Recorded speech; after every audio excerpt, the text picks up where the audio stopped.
Heroes first, veterans together, legacy forever. I want to thank you for joining me on this journey of getting to know our heroes on a much deeper level. I am your host, Josh White, and this is the Hero Front Podcast. Let's get after it.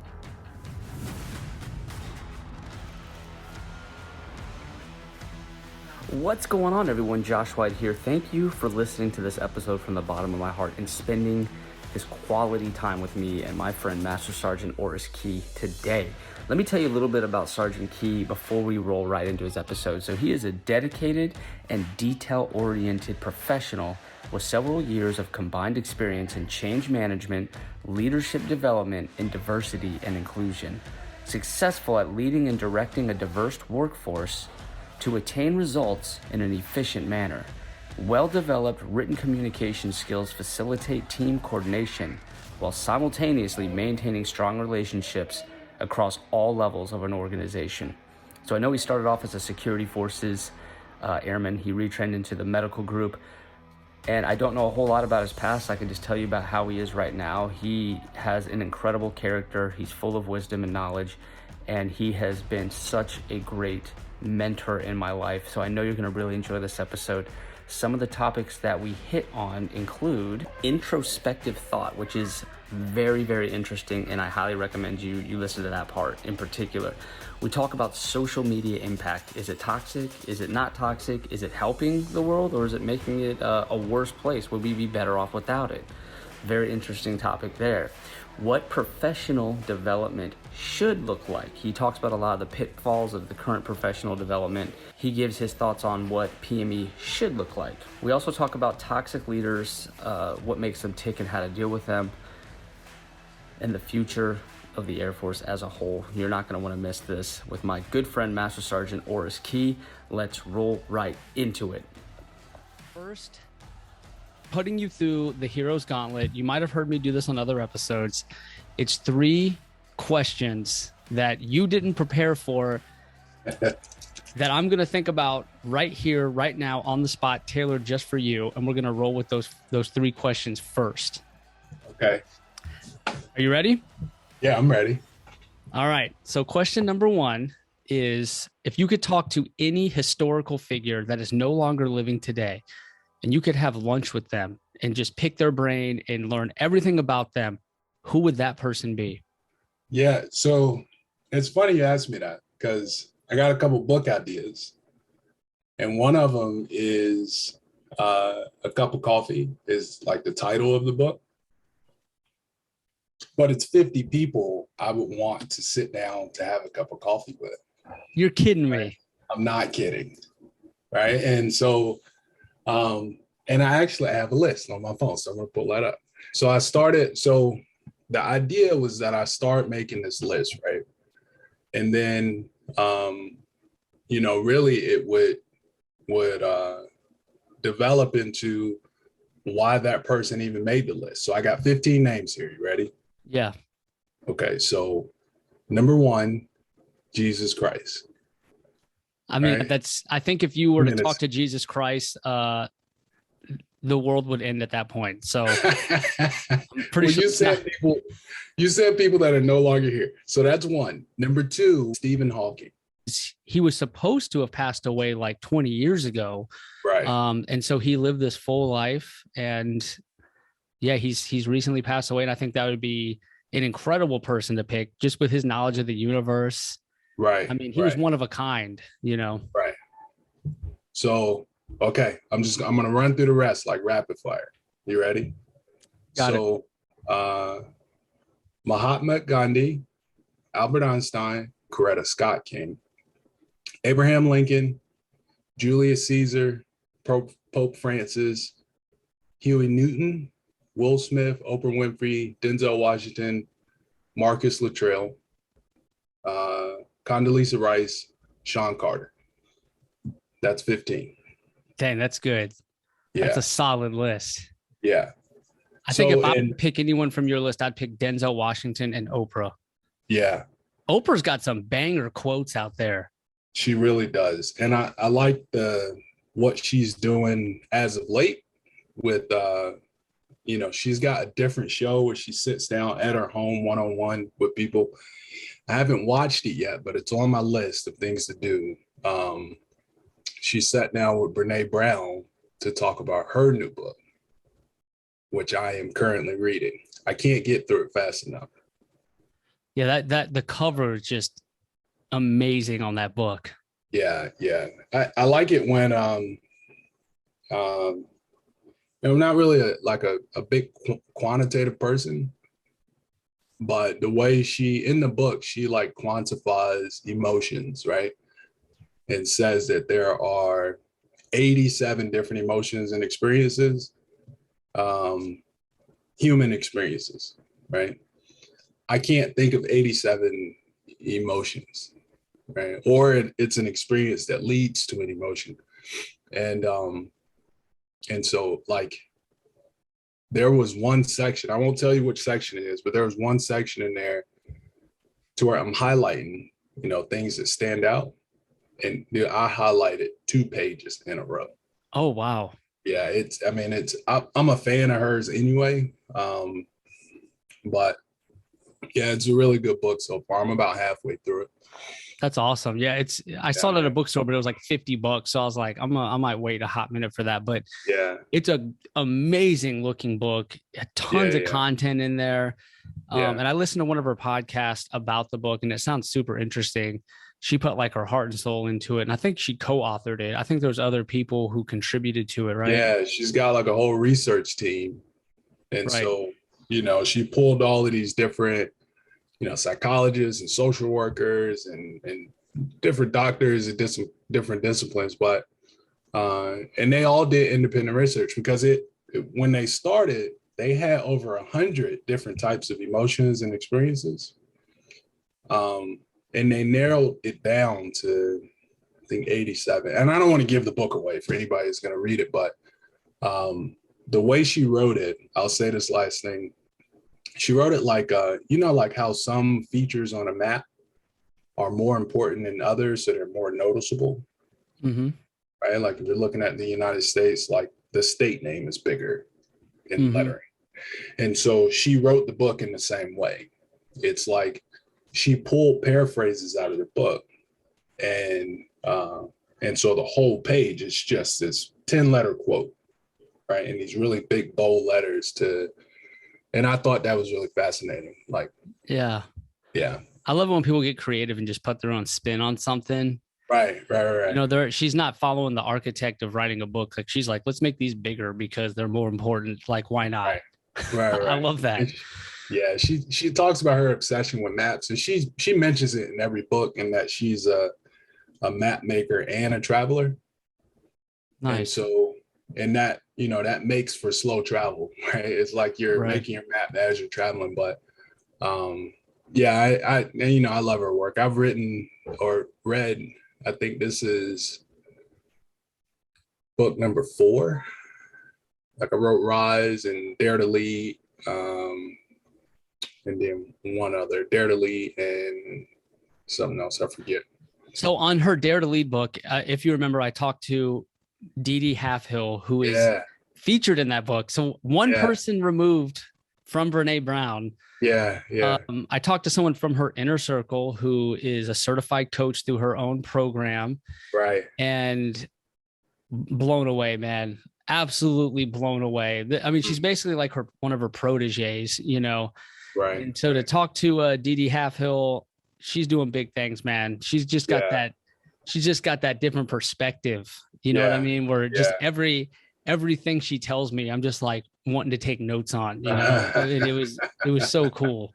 Yeah. Hell, maybe we can get her out here to Eglin. Who knows? Yeah, that'd be awesome. I started this thing a couple weeks ago.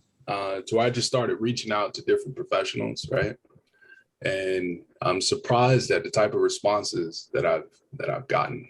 And I talked to this one guy today. He's in Massachusetts, but he has a leadership consulting firm, and he's been on done TED Talks, and he writes for Forbes. He said his grandfather was Jewish and his grandmother was Polish, and so in 1930s you figure that time frame, 1939, 1940s, that's World War II, concentration camps. His grandmother was in a concentration camp. Their entire family was killed. His mother was 6 when they came to the United States. And so he grew up in this household that was, built from trauma from the Holocaust, right? And so he had to overcome growing up in that type of an environment. He didn't grow up in it, but trauma can be generational, I think. Oh, 100%. Right. And the trauma that our parents experience, we experience in one way or another and through our interactions. Right. So, and that started his journey to becoming, this great leader that he is, because he had to get to know himself first and understand himself. And in understanding himself, it helped him understand others. And therefore, voila, like it's when you understand people, you can influence people. That's leadership. It's kind of like creating the map as you travel. Right. Yeah. All right, man. So I'm going to hit you with question number 2. Okay. I think I've only asked you that was only one question. That was only one. Yeah. Okay. So question number 2 is, where do you see yourself, or where do you hope to see yourself in 10 years when it comes to your family and when it comes to your work? Yeah. So I am 39 years old, right? So in 10 years, I'll be 49. And I told myself a while ago, I wasn't going to work past the age of 55. Right? And so my investment portfolio, the property that we bought, the debt that we have, that everything has been targeted around the age of 55. Right? And so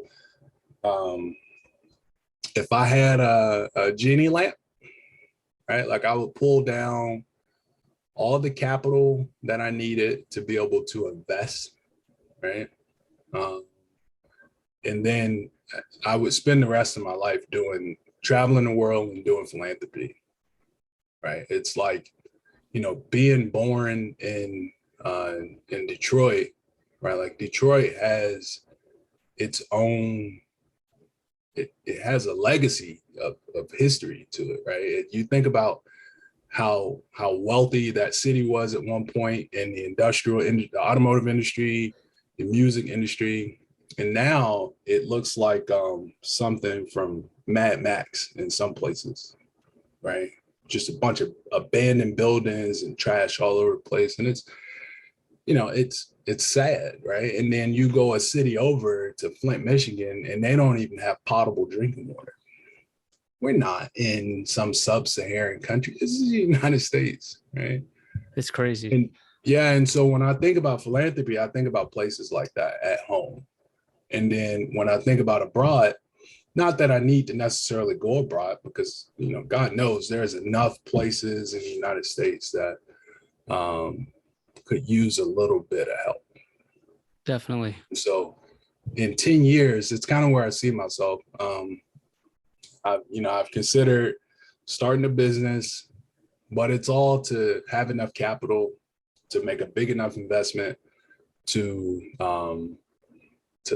focus on my family and philanthropy, and that's it. Third question. I need to make this a good one. You don't have these written down in front of you? No, I just come up with them. Oh, really? I do everything off the cuff. Okay. So the third question is, if you were to give Airmen Key one message. Yeah. He didn't know it was from future you. Let's just say he thinks it's from a mentor. What would that message be? Yeah, that's actually an easy one. Okay. Right? And it's weird because I got asked that same question in an annual board. And I had no idea like how to answer. There were so many different ideas that came to mind. but now only one idea comes to mind. And I would teach Airmen Key Introspective Thought in one way or another. And now, right, like I told you, I'm 39 years old. I was 37 when I heard that word for the first time, or that phrase for the first time.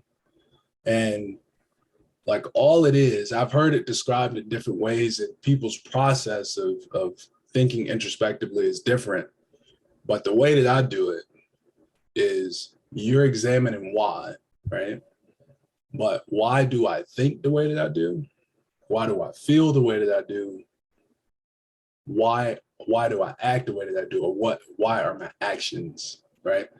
And when you're talking about why you think the way that you do, when you think of a thought that you have, is it your thought? Did it originate with you? Or did it originate somewhere else? And that somewhere else could be your institution, like the Air Force, right? And the value that you place on promotions or awards, or it could be something you heard on the news or something that your parents taught you, but it didn't exactly originate with you as an original thought. And so when you have original thoughts, it's different than adapting someone else's thoughts, right? And because when you take on someone else's thought, you potentially take on their perception of it and how they feel about it, and how it causes them to act, or the things that it causes them to do. You really got to be careful about that. I don't think we spend enough time, and it's a process to become more self-aware, right? And so, and when I heard it for the first time and found out what it meant, I started calling people. Like I called my mom, and why didn't you teach me this when I was, growing up? My mom knew what introspective thought was. She's like, what are you talking about, dude? Yeah, I call Josh, I swear, I call every person that I could to ask them, like, hey, what is this? What's going on here? And it changed that one thing. Introspective thought changed my life. So you think about, we'll just use the Air Force, right? It's commonly relatable. And so you join the Air Force, right? You join the institution, and the Air Force says to be successful, right? Like success looks this way: winning awards, maybe promotions, and maybe even the rate for which you promote at. That's all determined by your institution, right? It's like intrinsic rewards. But is that stuff important to you because it's important to you, or is it important to you because your institution said that it was important? That's not the same thing, right? Like if you're a person, right, who doesn't value promotion, which sounds weird, but let's just say you don't, because I don't. But does that mean that doesn't automatically equate to poor performance, right? Like you can be an exceptional performer and not value promotions. That's not what's fueling you to be an exceptional performer, right? It's or awards. You're not an exceptional performer because you're trying to win an award, right? Like, so you have to, like, people really need to be careful. And when I hear, right, like, I don't want to get too far ahead, but when I hear people talk about, or I see people on social media and they are depressed because so many people in my peer group promoted and I didn't. Like, have you thought introspectively about that? Is that even something that's important to you right now? Like, you have a newborn at home, right? Like, maybe now is not the time for you to be an exceptional performer. Maybe now is the time for you to be an exceptional parent, right? And spend more time there instead of doing all of the extracurricular things that you're supposed to do to be considered great at work. Maybe this period in your life, you focus on being a above average performer and a great parent or a great spouse, right? And you watch all of these families fall apart, and they're chasing something that they may or may not even value. Which is pretty sad, because Yeah. if you hit the pinnacle of what you've been chasing for years because you think that's what you're supposed to chase, and then you lose your wife, you lose your kids, and then when you reach the goal, it's not what you thought. Right. I mean, that can't be anything worse than that. That sounds like hell. Right. And does that sound far-fetched? No, I think we've all kind of been there. Like, we've seen it with our own eyes. I've lived it. I've done it. I've fell victim to it. And I can't tell you the amount of people I've seen, they sit in their car and they have a good cry before they go into work. Like, why? Like, how did you arrive at that place to where now let's say this is the difference, right? In pursuing those things because it's something that you as an individual value, as opposed to someone telling you that it's important. If you value what you do, why do you need an incentive? Like, why do you need to be promoted? And then if promotion is your target, like if that's your winning, promoting, then hopefully you, like, introspective thought, like you have to have that conversation with your spouse, and you have that conversation with your kids, because you're not doing it alone. And that's not just us in the military, that's everybody, right? Like, you think of professional athletes and they say, I want to win 7 gold medals this Summer Olympics. How many Christmases and birthdays you think they're missing? Tons of them. Right? It's like they have to train, and that time is sacrificed in order to win.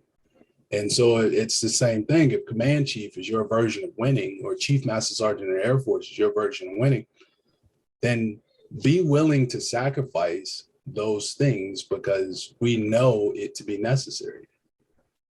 But the Air Force doesn't tell you that you have to do that. But at some point, we adapted this institutional belief that, hey, these are the things that are important, and by all means necessary, I'm gonna go chase after those things.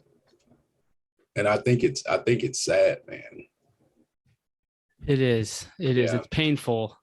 Yeah. When it's working, it feels great. It's when it doesn't work and it crushes you, right, that you kind of realize, okay, this is a problem. Yeah. Like, maybe I need to reevaluate, my values. Yeah. What's that? Yeah, right. Like, your values or the things that you value. But what's that look like to you? Like, it when it doesn't work? Like, is that the year that you don't get promoted? Right. I want to tell you a quick story just while we're on it. So as you know, with recently I've kind of went through a hard time myself, and there's and certain things have happened where promotion, special duties, things of that nature are pretty much not possible now. Yeah. When compared to my peers, things that I aspired to be, dreams of mine, certain positions that I had, in a sense, I was feeling really down because I was kind of mourning the loss of those goals. But my wife kind of like said exactly what you're saying and kind of brought me back, like, down to reality. Like, well, first of all, you've already exceeded every goal you've ever had, first of all. And second of all, why not pride yourself on being a good husband or a good father? Like, what if that was what you valued the most? Would this situation be crushing your soul right now? Yeah. And I was like, holy shit, like, you're right. Like, yeah, you married up like I did, man. My wife's way smarter than I am, dude. Me too. Me too. My wife's like behind the scenes, like telling me like what to say, what to do, because she's so smart. She's holding up cue cards. She's holding up cue cards in the back. I'm like, what's that say? But she really did bringing me back down to reality by telling me that, like, hey, that sucks, but it's not the end of the world. Like you have your family, you're successful, because one person shit on you and closed a few doors in your life doesn't mean the rest of everything you've done and built is for nothing. You know what I mean? And I was like, it was just really, it's what I really needed to hear.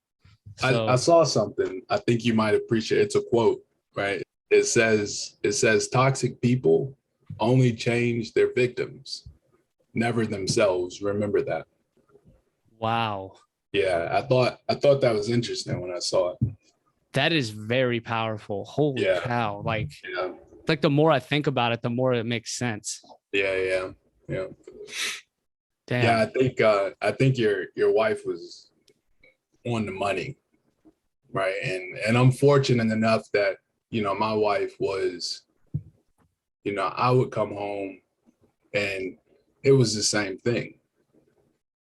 Right. But you said something. You said about whether or not it was possible. Like the goals, let's say the goals that you have, and I only assume I know what they were, right? Right. But if you wanted to be a chief, you could be a chief. If you wanted to be a command chief, you could be a command chief.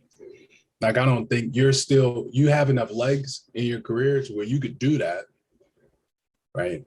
And people say that there is no competition, like we're not competing against each other. It's not true. Like, we are, right?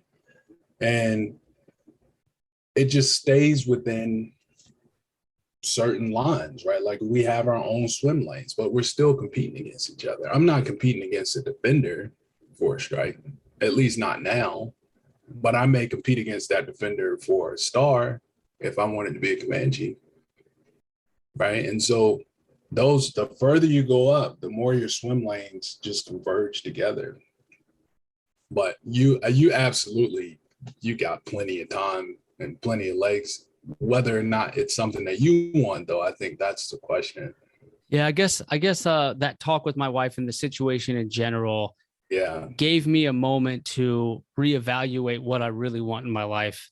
Yeah. I guess kind of what you were saying, like what I think I want for my life based on what people have told me success and happiness looks like, or what truly brings me joy, So it kind of freed me in a way, because all the pressure of winning awards, writing packages, making sure every EPR just hits, and just all that pressure of like trying to kick ass every single day, I don't have right now.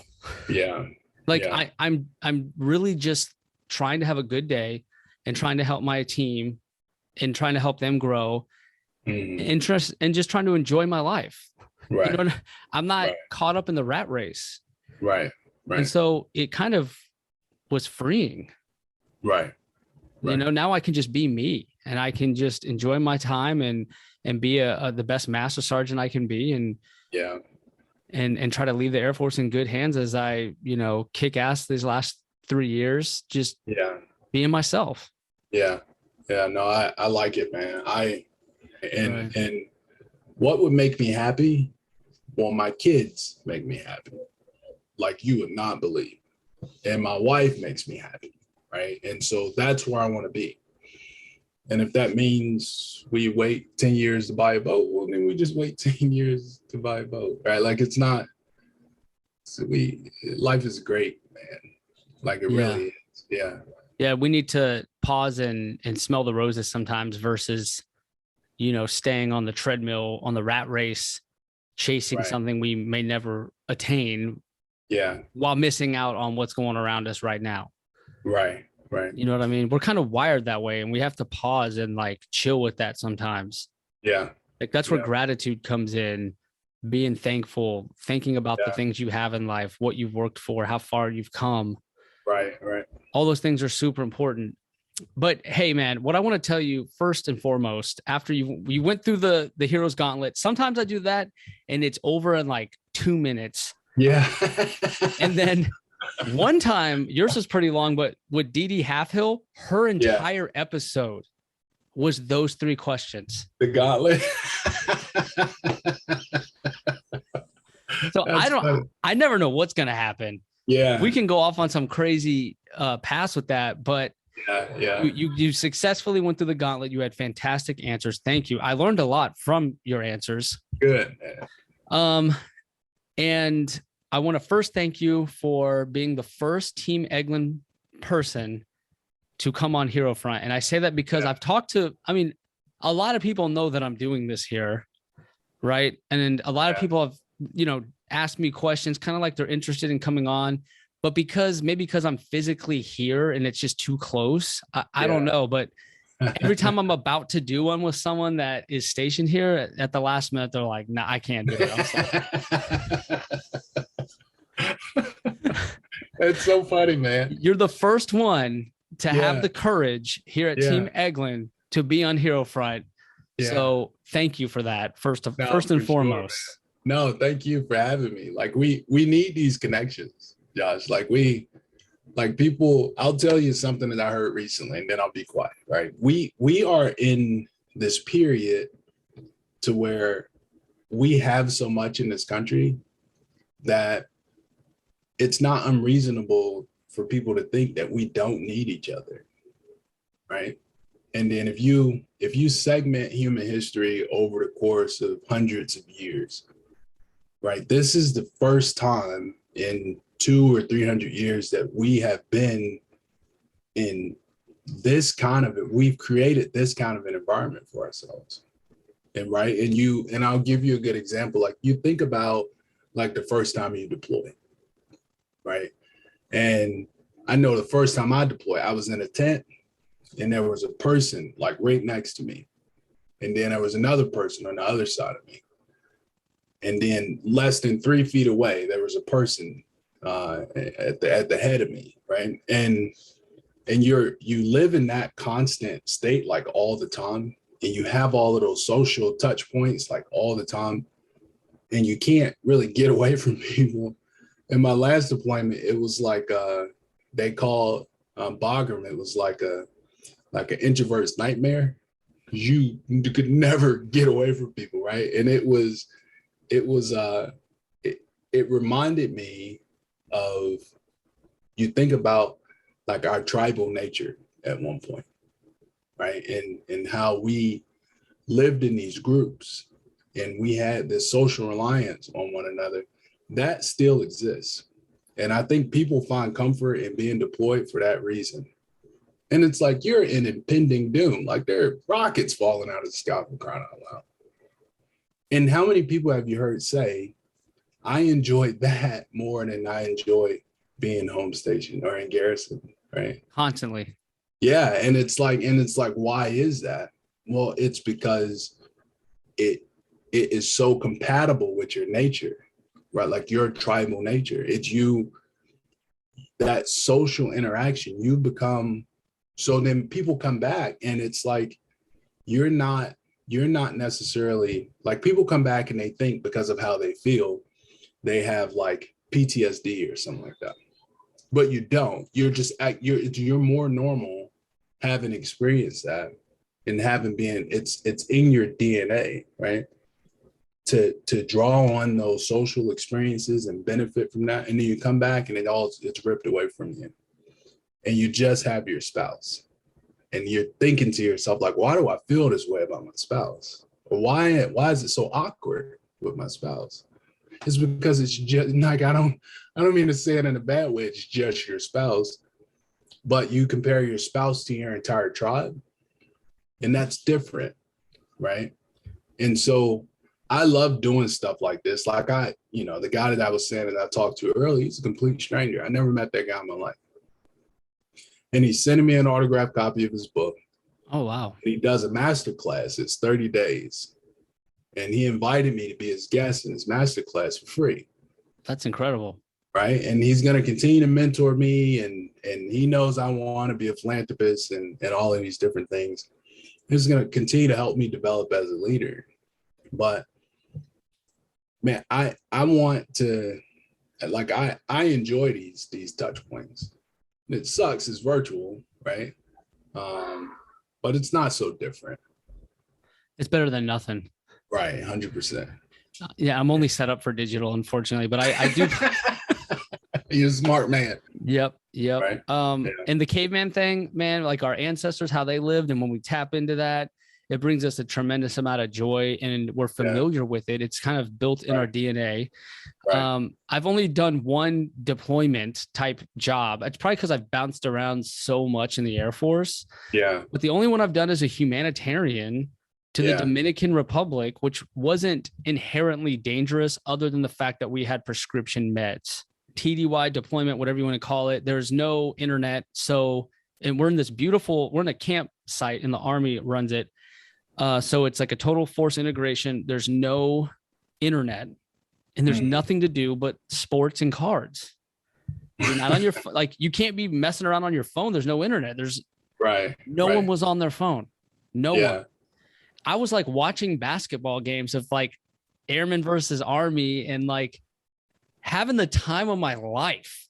yeah, I wasn't taking any pictures. I wasn't making any videos. I wasn't doing any of those things. I was just living in the moment, in the present, connecting with people. And I had a tremendous amount of yeah, energy. Like nowadays, I wake up, I'm dragging ass, I'm tired. When I was out there working like 14-hour shifts, I was energized yeah, because yeah, I was connecting with the Dominicans, you know, helping them, seeing them get treatment, seeing their lives change. I was connecting with the mission that yeah. we had to pull this mission off to help these people, like the purpose. We were just overflowing with You purpose. were you were inspired. Oh my gosh, it was Yeah, incredible. I wanted to do it for the rest of my life. yeah, yeah, I didn't want to leave. I wanted to yeah. literally do that forever is how I Yeah, felt when I left. you were inspired. So it's difficult to be tired, right? Like in those moments, like how could you be tired, right? Like it's like you're and that's it, right? Like it's that. And but how do you take that everywhere you go? You know what I mean? It's do I feel inspired? Well, I better because I'm the leader, right? You know what I mean? And it's like, it's my responsibility to inspire others. Like, so how do I create an environment to where they feel that way every day that they come to work? Definitely. Right. I think it's to me, man, like something that we don't really talk about that often is purpose. Yeah. When I look back at my career, every time I was happy and motivated and just Yeah. loving life Yeah. is when I was just had this overwhelming sense of purpose, like I was Mm. making a difference. And that's what I chased. I chased the purpose. That could be with just the airmen on my team and how they're feeling and getting Yeah. them out of a rut. It could just be as simple as that. Or Yeah. it could be Yeah. the mission itself, like helping the Dominicans and seeing their lives change right before our eyes. Right. Or it Right. could be an honor guard, seeing an airman who has no confidence whatsoever, 3 months later is handing a flag to, a widow and giving the message of condolence professionally, something that they thought was impossible, Right. and Right. seeing them just elevate. So it's that purpose that is why we joined the military. Yeah. That's Yeah. why we joined. We didn't just leave behind our entire life, our family, our friends, our comfort, our parents, missed Yeah. funerals, missed marriages, missed kids being born, nieces and nephews. We didn't leave all that to not have purpose in our lives. That's why we left in the first place. And we forget Right. that. Right. We lose sight of that. What are your Yeah. thoughts? Yeah. No, I agree. I agree. I of late, you know me, I've been focused on our horizon, as a country and as the Department of Defense. And there's the impending threat of Russia and its activity at the Ukraine border, and China threatening Taiwan. We haven't seen that level of conflict since World War II, right? And so when I think about purpose, that's what's always on my mind. Like I think it might have something to do with me being security forces, right? Like I was a gun for the Air Force for 12 years. And so, I am always thinking in that defense spectrum, integrated defense mindset, because I did it for 12 years. I started out in the Air Force doing nuclear security. White man. Right. Right. Yeah. We talked about that. Yeah. Yeah. And so, so yeah, I think about that. I think about, how can you not find purpose in the fact that you're training an airman to deploy and they might not come home. Right. And that's kind of the reality of it. It's the reason we are rethinking, what an airman's training looks like. Do we need 4 people to generate a jet? Right? Do we need a maintainer? Do we need a POL's troop? Do we need a MUN's troop or MO troop? Do we need a load master, crew chief, An age troop? Right. It's like you train one airman to do all 5 of those functions, right? You put a team or 2 or 3 airmen to turn a jet, as opposed to, having 5 or 6 different AFSCs to do it. And the reality of it is, and I think we need to elevate the conversation with our airmen. Like you send a respiratory therapist to Ukraine. Well, what if they don't come back? Who's going to run the vet? And that's the conversation, right? And I don't know if people understand that, but it's the reality of it. Yeah. Hey, hold on one second. I have an old Yorkie named Neo. I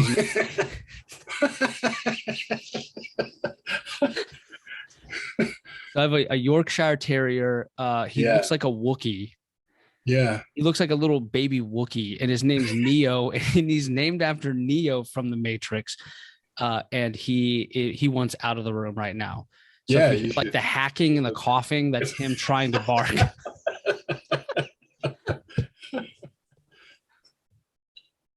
This is him, by the way. Yeah. What's up, buddy? He's like, yeah, get me out of here.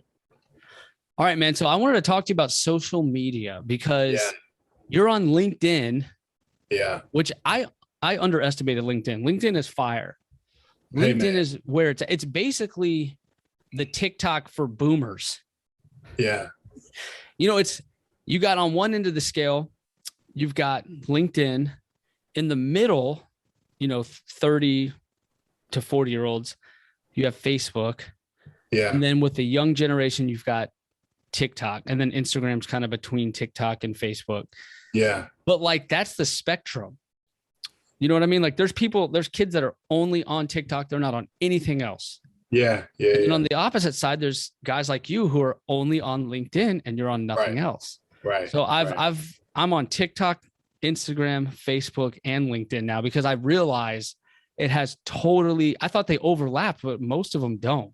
Right. That person, that's their thing, and they stick to that. So if I'm going to get the podcast awareness out there, I need to be on all of those platforms. Yeah, you're Brandon. And they're fun in they're all fun in their own unique way. Right. And I've been having an absolute blast with it, especially TikTok. My God, it's so funny. I got to send you a few of my videos. They're so funny. You can get really creative with it. But I wanted to talk to you about social media, man. And I talked to my team about it today, just so they can give me some good ideas, and just to hear where people stand on it. But like, I just want to know if you think it's a benefit to our society, to the Air Force, to our culture, if it's taking us to the next level, if it's connecting us in ways that we didn't think were ever possible. Or do you think it has this invisible wedge that it's driving through our society, giving us ADD and actually making things much, much worse? Yeah. I'd love to hear your take on social media. Yeah.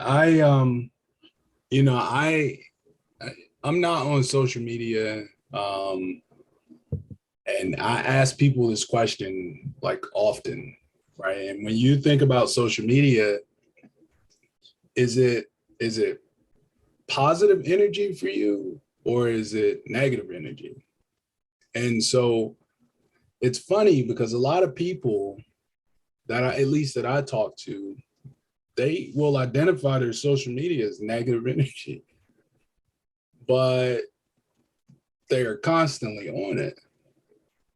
And I don't understand that. Right? Like, it's the strangest I mean, it's thing. just like any other drug, right? Yeah. Drug addicts don't want to be drug addicts, but they can't stop going back to it. Yeah. Alcoholics don't want to keep drinking, but they can't help it. And social media, Right. it's kind And of the same. there's a name for that. It's addiction. And I can't think of any like place where any other substance that you're addicted to where that's probably going to benefit you in the long run. Right. And so I don't do social media. And this is the truth. It's because it doesn't create positive energy for me. And even LinkedIn, right? Like, my following on LinkedIn is so ridiculously low, right? Like, it's only over the last couple months I've like picked it up and making connections with people. And so the reason I've been talking to all of these strangers, right, is because I want to make genuine connections with people. Like, I don't want to connect for the purpose of having this quantity, and this quantity is supposed to have like some actual social value to it. That's not a real thing, right? Like, we made that like a real thing. It's like, you got all of these likes. Well, what does that mean? Like, that's not a real thing. That's not like currency or anything like that. You have all of these followers, and I get it. Like, the popularity, it generates money, blah, blah, blah. Right. Yeah, for But like 1% of who's doing it. Yes. right. But I think about and this is why I read, Josh. Like, I think about people like James Clear. And if you know James Clear, then you already know where I'm going. But he writes about atomic habits, right? And so ask yourself this: if I'm not a fan of goals, but let's say you have goals, and we can talk about that too if you want to. But if you have goals, is social media helping you achieve those goals? Like in your case, you're branding and marketing to build a following so that you can get your podcast like out in the stratosphere, right? And so it has a purpose. And if you're using it in that way, then great. But when I think about a 16-year-old girl who's being cyberbullied, that's not so positive energy, right? And so when I see stuff like that, like girls sending around a suicide petition to get kids to sign it on social media, and the more kids to sign, it's just like any other petition that you would send around. It's like all of these people want you to kill yourself, Oh right? my gosh, that's just And that's terrible. right, and it is terrible. And so I think about the type of bullying that I experienced as a kid. I'd rather just take is this a cursing podcast, Josh? Yeah, we can curse. Yeah. Okay. I'd rather just take the ass whooping, man. You know what I mean? Than to be cyberbullied. Yeah, cyberbullied. Right? We're not really equipped to deal with that. No. I mean, you're talking about thousands of kids that are just piling on you. Right. And it's devastating. And so, and that's kind of my answer. It's to each his own.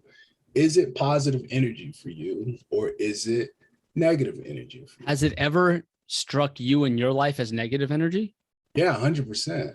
Like, can you give me an example of when you were like, Yes. hey, I can't do this. I got to cut it out. Yeah, I can. And so I think about it, you think about it like it goes back to like our affluence in this country.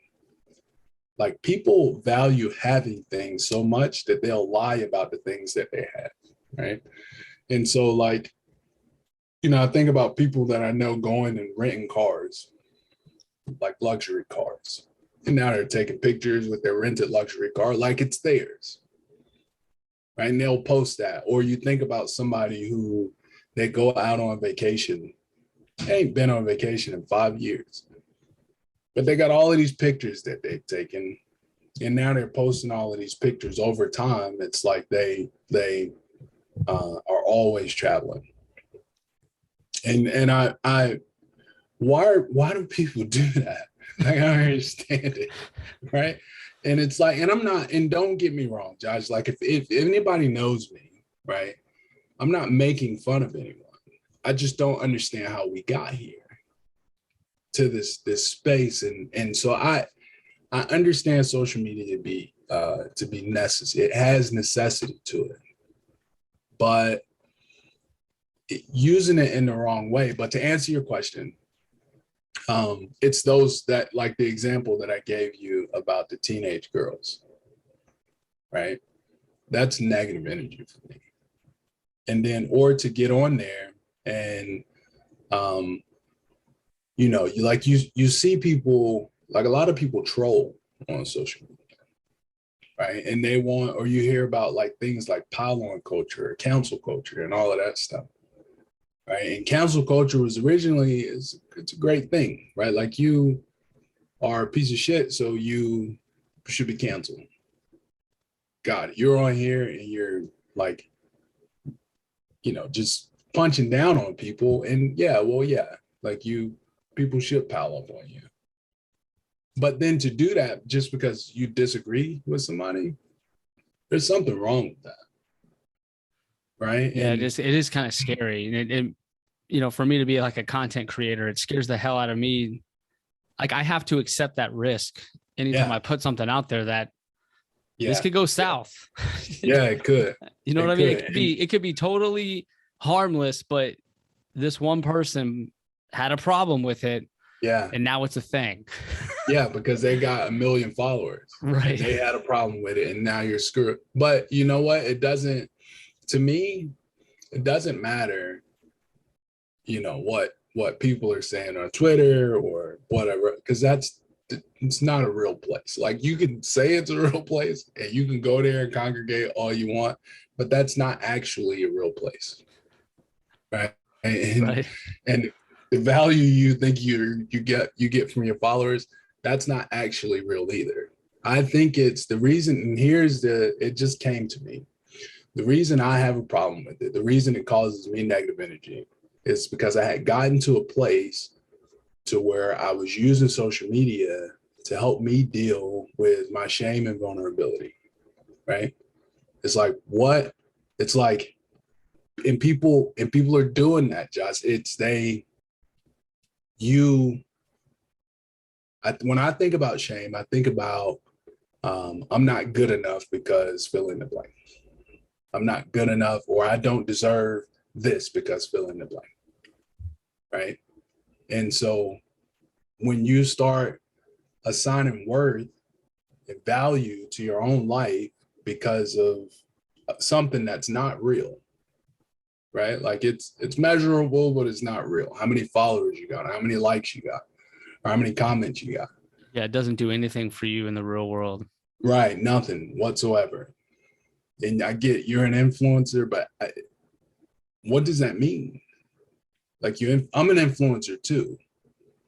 I'm just not on social media. Like, all leaders are influencers. At least you're supposed to be, right? And so you go to a place that isn't real to influence people, and your work center is suffering, right? Like, I don't listen. Like I said, I'm not attacking anybody. I'm just, you ask me, I'm telling you. No, I get what you're saying. It's like, if you're failing in the real world, you can kind of pretend that that's not happening. It's the same as a drug. I mean, why do people drink a lot? Why did I used to drink? I used to drink because I hated my life and I wanted to pretend that didn't exist. Right. So I'd drink, I'd check out. Yeah. Social media is the same thing. Yeah. Okay. Yeah. I'm worthless here at work and in my life, but I posted this picture and 2,000 people liked it. Yeah. And you know, maybe for a day I feel okay. Yeah. But tomorrow when I wake up, I'm back to square one. Yeah, because you're not getting likes anymore. Right. Like, it's temporary. Right. It's very temporary. Yeah. It's temporary. And then you get stuck in the cycle of chasing that. Yeah. And that, you're right. And so that's my question. When people are trying to decide whether or not the social media is a good thing for them or a bad thing for them. But you ask yourself, is it positive energy for you or is it negative energy? Right? Do you feel better because of social media? Which you need to examine why. Why do you feel better? Because you got likes or because you have followers or because of the comments, right? Like, I like you. Let's talk, right? It's like, you know what I mean? Give me a call. Like, let's talk about it. And because that's a real thing. And I'd much rather do that on a smaller scale than to do it on this larger scale and it be superficial. Yeah, man. I see what you're saying, and I'm on the internet a lot, so I have fallen victim to some of those traps, those psychological traps. Yeah, so did I. And what I've come to the conclusion that, like, we need to stay mindful and purposeful, and social media can kind of, get us out of that mindset and into a scrolling, mindless zombie effect. I think that's where it starts to get unhealthy. So if you have boundaries for yourself, yeah, we got to respect that this can really absorb us. And so we need to set boundaries when we're operating in the internet and social media. I think if you have those boundaries and you set time aside to do blank on social media versus I'm just going to scroll and see what comes to me, like that's when I think it starts to kind of rot your brain from the inside out. Yeah. The other thing I will warn against is when you're not feeling good about yourself, a situation, you had a bad day, that's when you don't want to be on there. Yeah. Because 99% of what's on there is either drama, politics, or someone living their best life. Right. Right. Do you want to see the whole world living their best life when you got shit on that day? Yeah. That's like, you're just getting kicked while you're down. Like and that's happened to me. Like, right. I've had some of the worst days of my life, and I pick up my phone and I see someone just killing it. Yeah. Just for like the 100th time. And I fucking just throw my phone. Like, yeah, I just throw my phone because I don't want to see that shit right now. So, when we're frustrated and upset, if the knee-jerk reaction is your phone, you're only making it worse. Right. Only making it worse. That's not the way to deal with those emotions. Yeah. I mean, it's the time to be on there is when you're truly operating from a place of love, and you want to show someone some gratitude, or you want to put something positive out there that benefits someone else. Yeah. If you come at it with that, or just know yourself. Right. You know what I mean? Know yourself, like you said, know what your boundaries are. Know what you like. My wife we do a lot of podcasting and a lot of audiobooks and a lot of reading. So she'll send me a podcast and I know who the person is. And it's like, I got to be in the right headspace to listen to some stuff.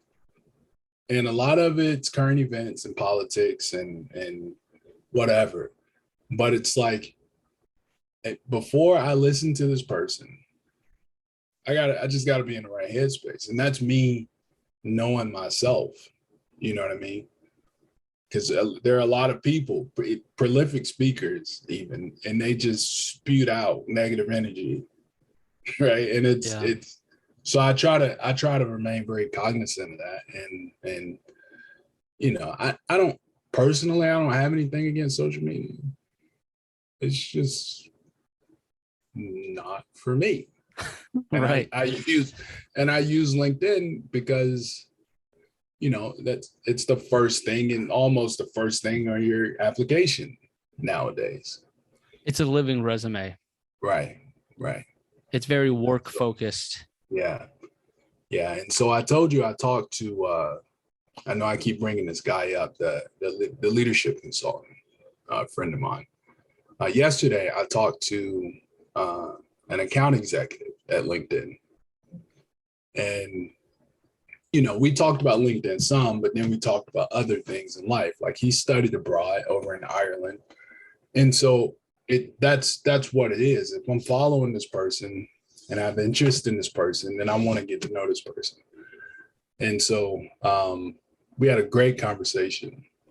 And he even introduced me to some friends of his that in the area where I'll be moving to. And it's like building connections that way.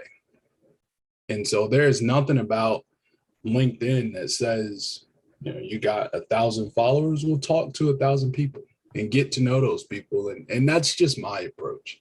I mean, in a way, you're kind of using it for how it was, you know, the intention of why it was created in the first place. Right. Like right. even I've even added people on there I didn't know. And then a little message will pop up like, hey, you don't know this person. Right. Yeah. Like what? It's actually sent me a little pop-up like, you don't know these people you're adding. Like, what are you doing? Yeah. And I respect that. I'm like, dang, LinkedIn's got boundaries. Like, I respect that, you know, right. They're sticking true to their mission, which is really cool. They could just open the floodgates, right, and let you just add whoever and do whatever you want, but they don't do that. Like they have, they have boundaries. They build all of that stuff into their, you know, their personal preference setting. So if you want to allow a free for all, then set your profile that way. That's what I did. Yeah. I set mine to free for all. Anyone could add me. Yeah. And a lot of people do, and it's been a great time. But good. The podcast is kind of definitely put me in touch with people like you and had great conversations. So like, I guess what I'm seeking, the conversations, the connections, the people, the mentors, I'm fulfilling that through who I talk to on this platform. Good. And so I'm hitting the mark in that sense. Right. But as far as social media goes, ironically, I try to not be on there. Yeah. Because I know the pitfalls. I know how negative it can be and how addicting it can be. And suddenly you're not spending time with your family and et cetera. So as a content creator, ironically, I don't really view anything on there. Yeah. Like other people are like, so I'm putting all these things on there, but as a spectator, I'm not spectating it. Yeah. And like people ask me all the time, like, hey, I posted this. Did you see it? I'm like, no, you need to show me because I'm trying to not be on there. Right. And they're like, you're kidding me. Like you're posting all the time. And I was like, I know, but I don't want to mindlessly look at things on there. So I'd stay off of it. It's like The Walking Dead. Like you're just feeding the zombies, but you don't want to become one. Right. It's like an NFL player. How often do they watch a football game? Right. I don't, probably not that often. You hear a lot of professionals say that. Right. Like police officers don't watch cop shows. Like it's just. Right. Yeah. Like they're living it so much and they don't really put the time aside to like be a spectator. Right. Yeah. So ironically, I'm not on there that much. So if there's something someone wants to show me, you're probably going to have to just drop it in my DMs. Yeah. And then I'll definitely check it out. Yeah. But I love supporting people on there, man. Like I love when someone's passionate about something and they're fired up and they put a cause. I think that's why I've been successful is because I've always supported someone when they needed support. Right. Whenever they had a message that they wanted to get out there, I would be their biggest fan. I love the message. I'd get behind it and I would share it. And I think now that I've started my own, all these people that I've invested in and supported have come to help and support me. And I think that's why I haven't even been doing this a year. Yeah. And it's really taken off. It's because I've supported so many of my peers, you know, along this journey. Yeah. No, I and you think about it, man, like you supporting people, how much did that cost you? Literally nothing. Nothing, right? Yeah. And 99 times out of 100, people just want your time, or they just want your energy, or they just want the information that you have. It doesn't cost you anything. Nothing. That's kind of crazy to think like that it's free. Yeah, it is. It's 100% free. But, you know, it being in this space to where I'm transitioning, there's a little bit of both. There are people who want to help you during your transition out of the military. And then there are people, hey, please stop contacting me, right? It's like, it's just ice cold. And so, and I appreciate both of those people, right? It helps me vector what direction I'm going in, right? And stay Definitely. away from this and gravitate towards that. And so they're both beneficial. But yeah. Awesome, man. I'm glad that I got to finally hear your complete thoughts on social media, because we've been wanting to talk about that for a while. Yeah.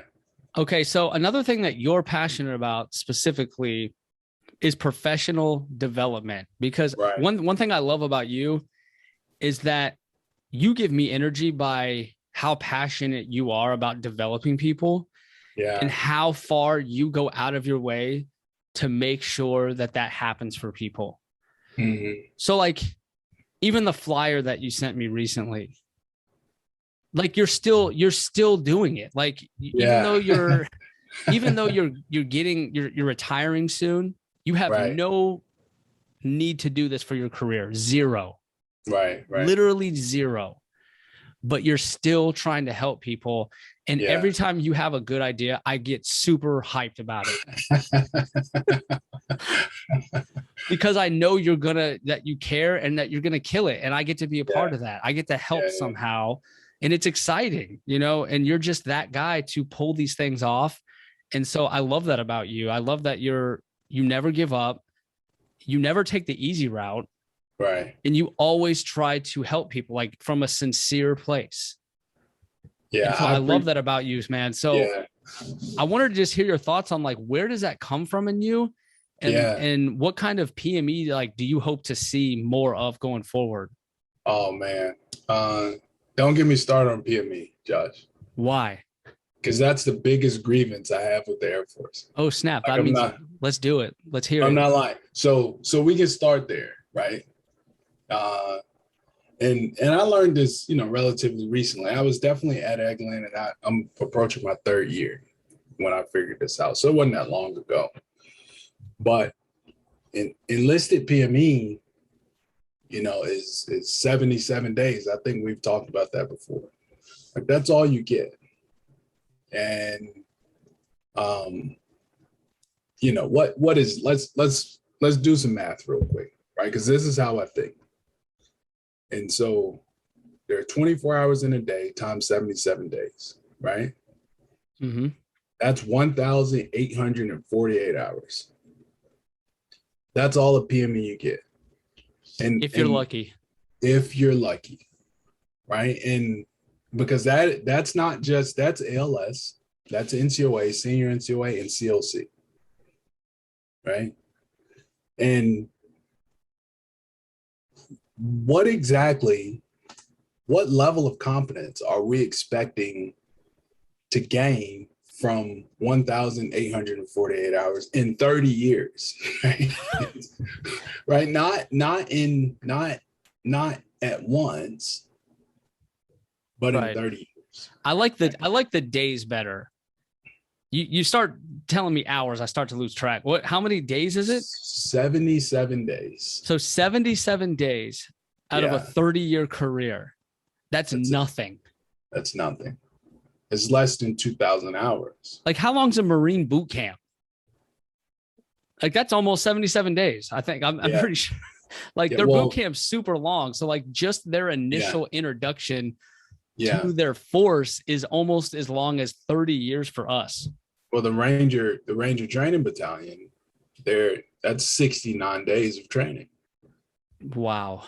Right. And so I the reason it's my biggest grievance, though, I want to be clear, because I don't know you're gonna hear this and I'm not retired yet. Like you need 10,000 hours to achieve like a mastery level at anything. Right. And so there's a huge gap between mastery, which I know is not the intent for PME, but what is the intent? What are we hoping to achieve? Because you have to give people in any organization, it doesn't matter what you do in your organization, you have to give people, that's in any organization, in any industry, not just in the Air Force.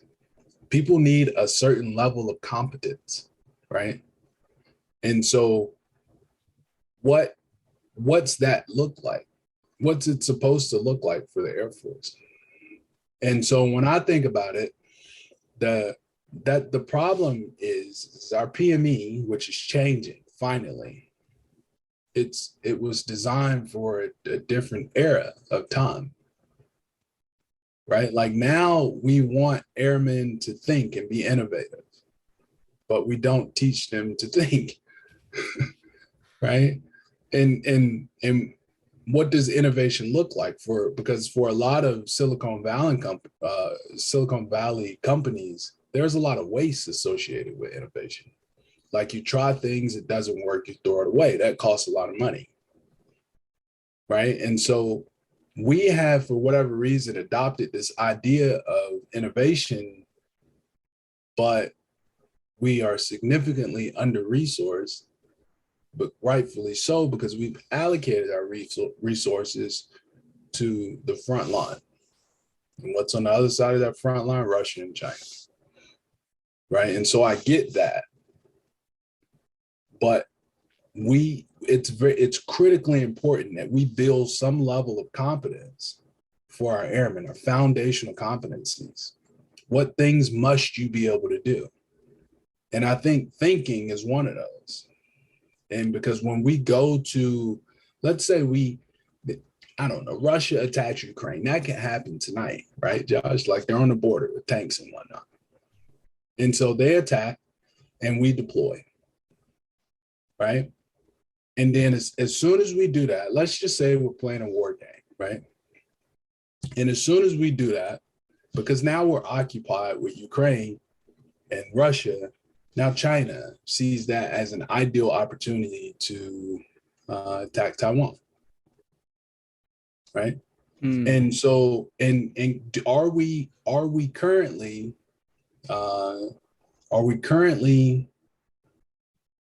prepared to fight on both fronts?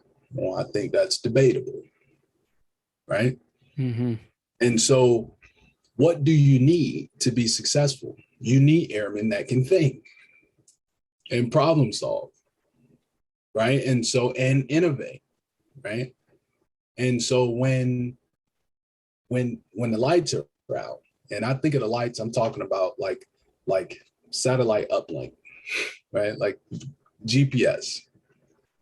When we turn those lights out and we can't precision guide bombs anymore, or when China turns those lights out, right? And we go back to this World War II era to where we dropped 9,000 bombs to take out one bridge, right? It's like, then what are we gonna do? Because if we rely on PME, our airmen are unprepared. And so when I think about professional development, I think about preparing airmen to deal with that thing. And I don't necessarily need to talk to them about Russia and China. I can talk to them about critical thinking, or I can talk to them about introspective thought,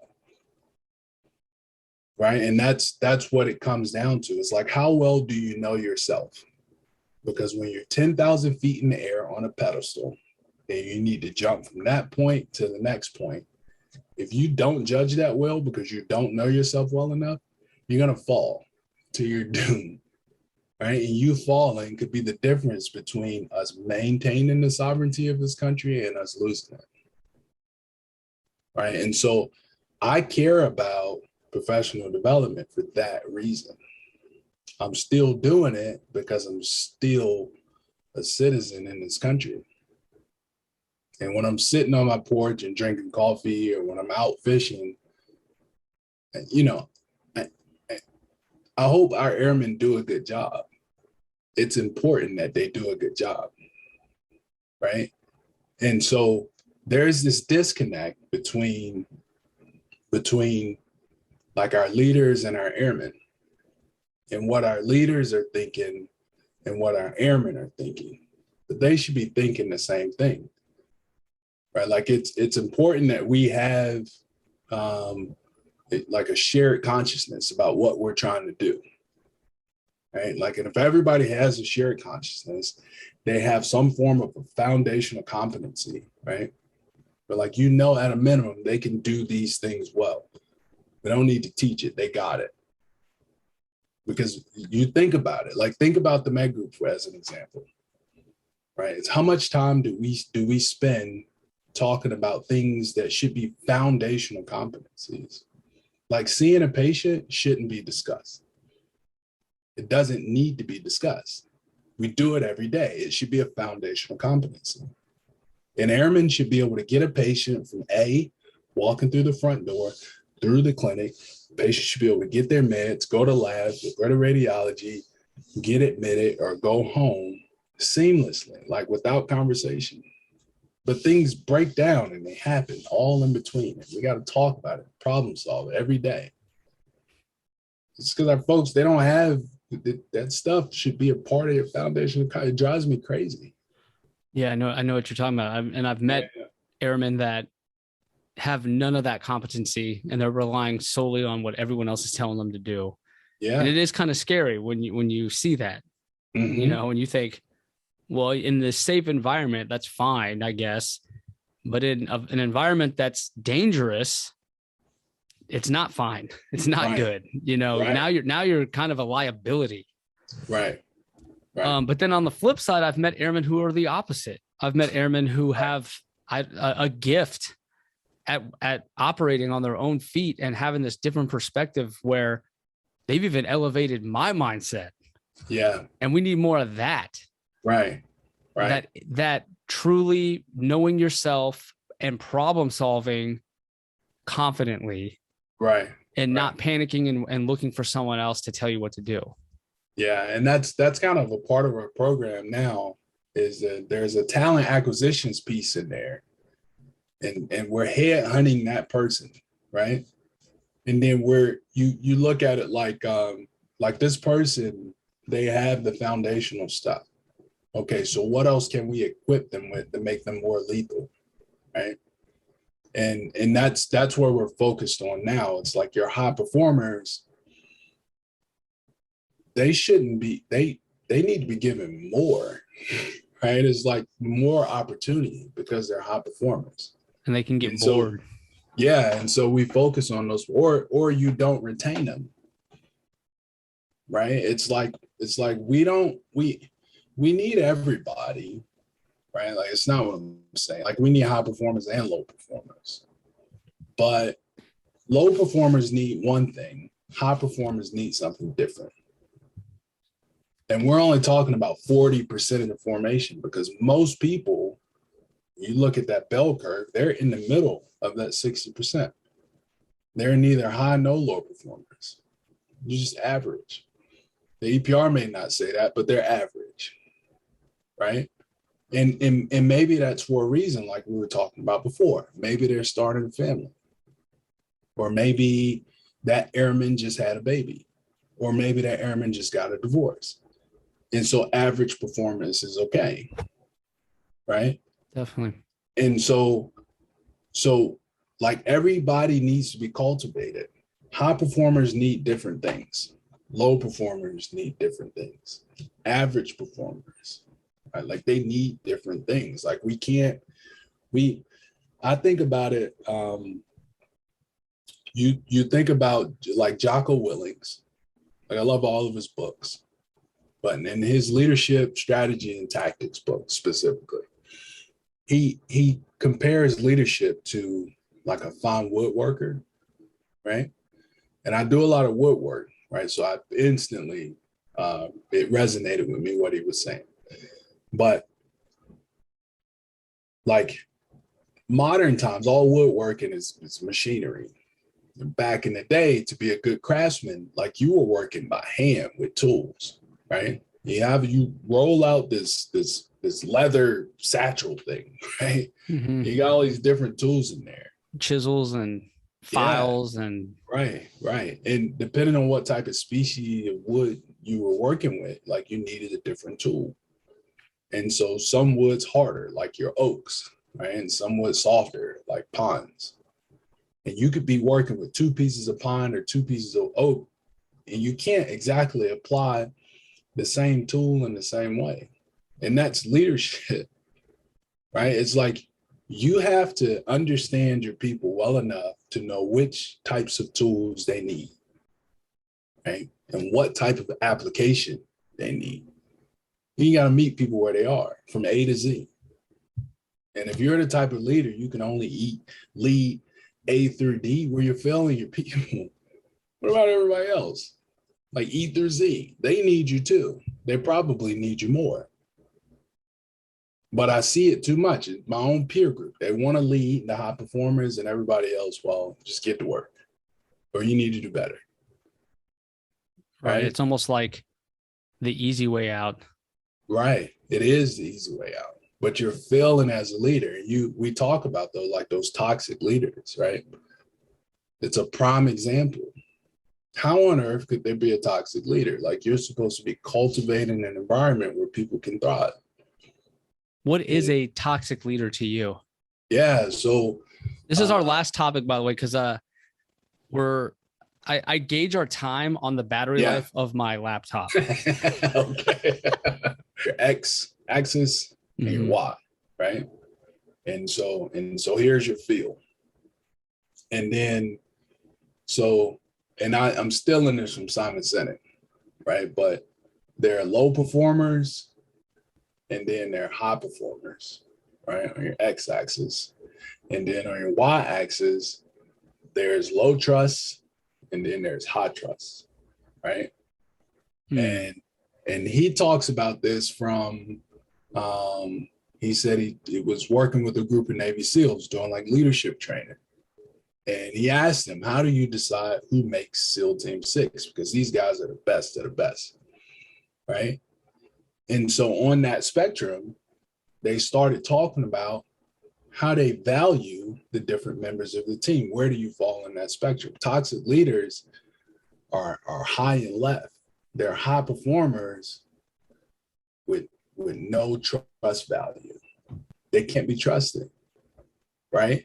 And so you think about any relationship, like how important is trust in any relationship between a husband and a wife, or a wife and a wife, or a husband and a husband, whatever it is, but even between a child and their parent, like how important is trust?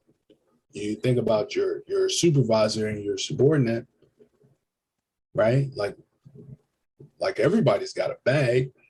It's filled with all types of shit from our past. And so can you open your bag with your supervisor? Do you trust them enough to do that? Or will it be detrimental to your career? Right. And I try to create this space to where it's okay for people to open their bag. Right. And let me help you unpack it so you're not carrying that heavy shit around, because I know that'll make you more effective at work.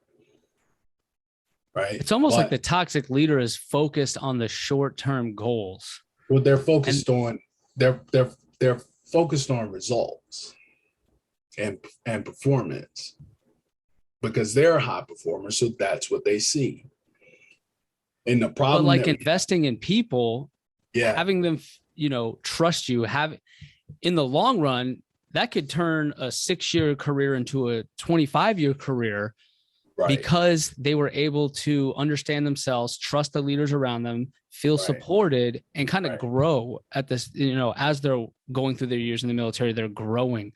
Yeah. And so in the big scheme of things, that's going to keep someone in much, much longer in the military. But when you focus strictly on the numbers, it's very, very short-sighted. And you see a lot of people, I'm sure you have too, where you met some of the sharpest, most incredible airmen you've ever met who are not in the Air Force right now.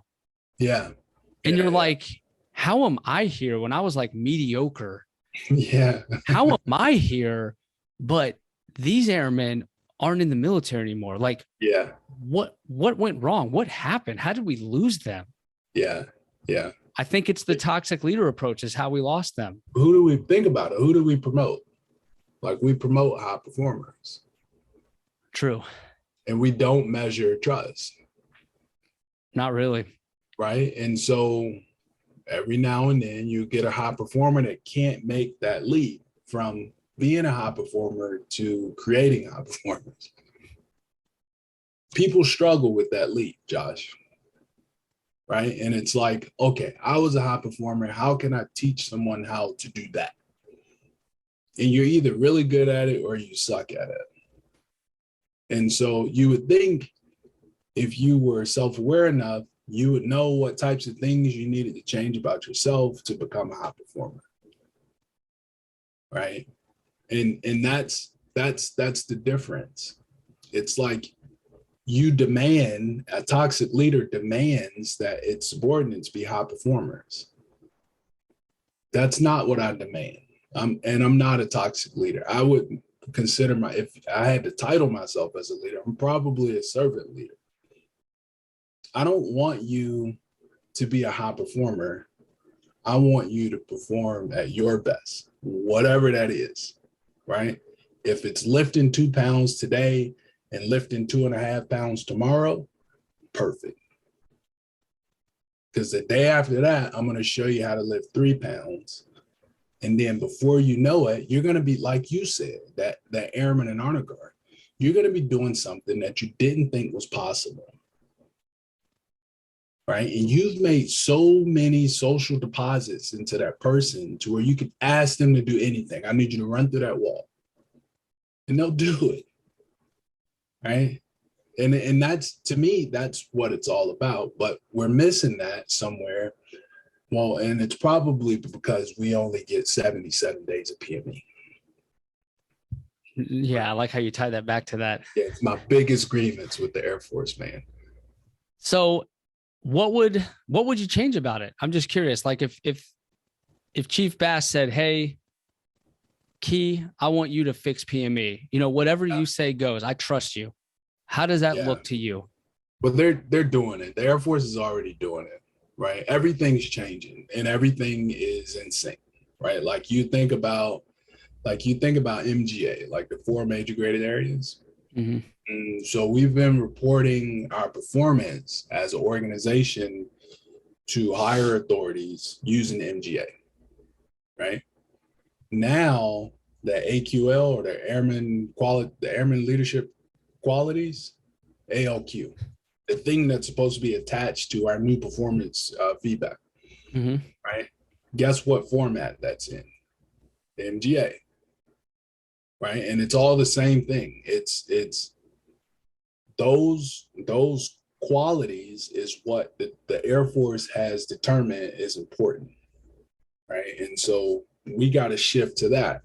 And so our leadership development program, our professional development program, that's all it is. That's all we're focused on is the MGA. What's your stewardship look like as a leader, right? Like, how well do you do that? How well do you lead people? How well do you innovate? How well do you problem solve? Like, how do you manage resources? Like, all of those things are a part of the MGA, right? And so, and with the thing that I love that they're doing is in the leading people part, they tied in intelligence, right? Like intellectual and emotional intelligence. That's and awesome. So, right. And so you can't approach that subject of emotional intelligence or intellectual intelligence without you have to go through you. Like, to me, being smart ain't about how much you know. It's how well you can think, right? I say this all the time, and I think this is a perfect thing to like wrap this up with. Like, we're in, depending on who you ask, we're in the digital age or the information age, right? But we got stuck in the industrial age at some point. Like, we're stuck there, I feel like. But factories are gone.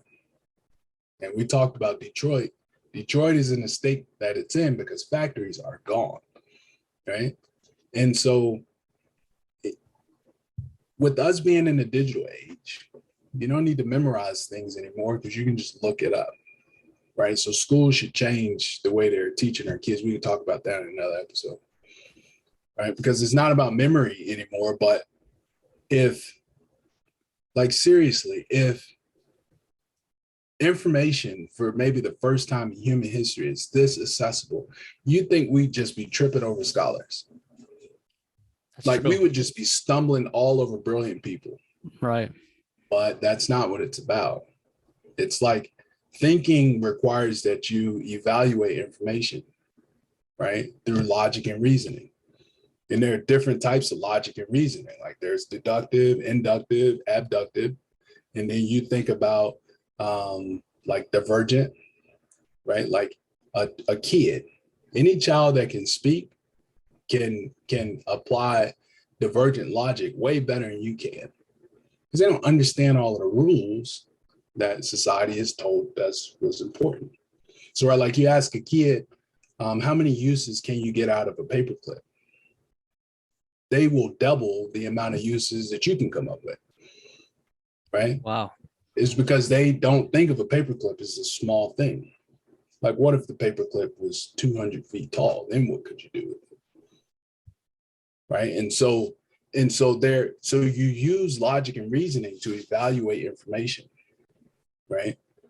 And then you take elements of thought to determine whether or not your information is complete. And that's to me that's smart. That's an intelligent person, someone that can think. It ain't about what you know. Like, no one cares what you know. How well can you think? Right. Right. And so, yeah, no, when you say it like that, yeah, I love that, man. And you need like a unique experience, right? But we need people who can think today. And so, and that's our focus.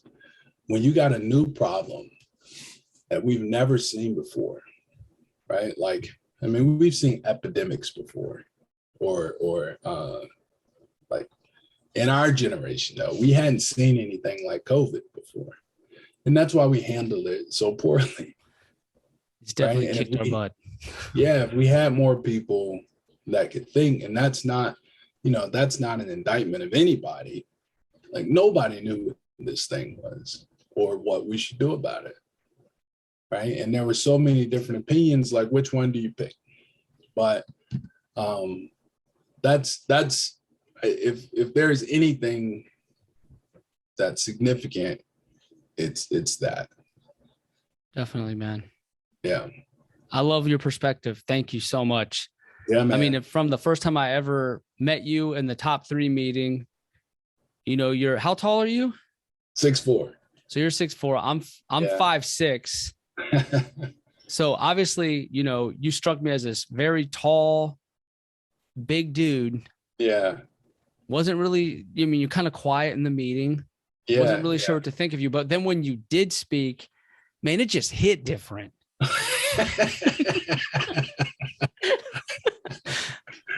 Like when you spoke, it's like you had a purpose. Yeah. You weren't just saying things to say things, and it grabbed everyone's attention. And I thought, whoa, immediately I was drawn to hearing what you had to say.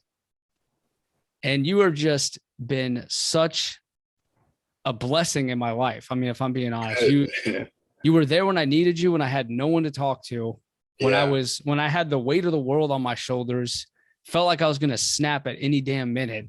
Yeah. Yeah. You were there to dial me back down.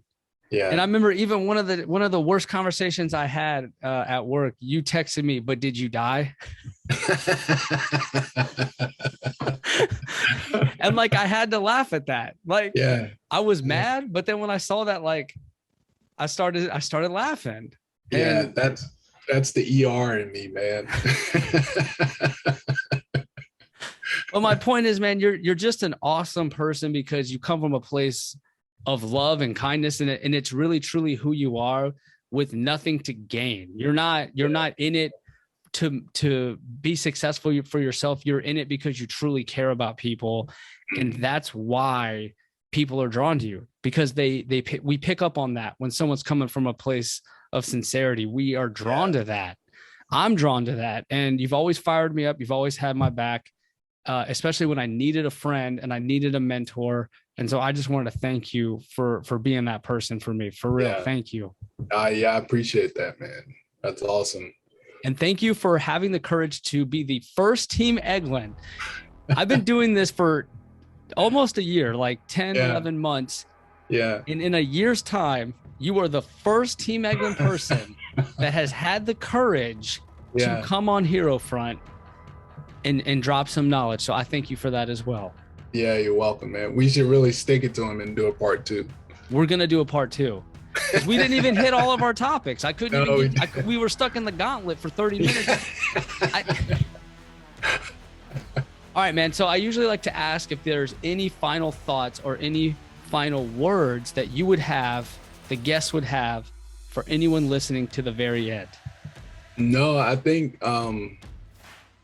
you know, I one of my kind of philosophies for life, man, is I can't give what I don't have, right? And it's everything, my energy even, right? And there are people who deserve a certain level for me. And so that informs me that I have to take care of myself first, period. Right? Definitely. You got to have that full cup to pour into someone else. Right. But too often I see so many people giving pieces of themselves away that they need to survive.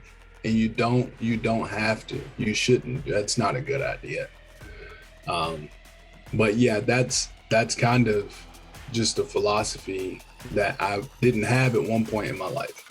And it was detrimental. So I think, you know, just take care of yourself, love yourself, and then the rest of it, it simplifies on its own. Right. That's beautiful, man. Thank you so much.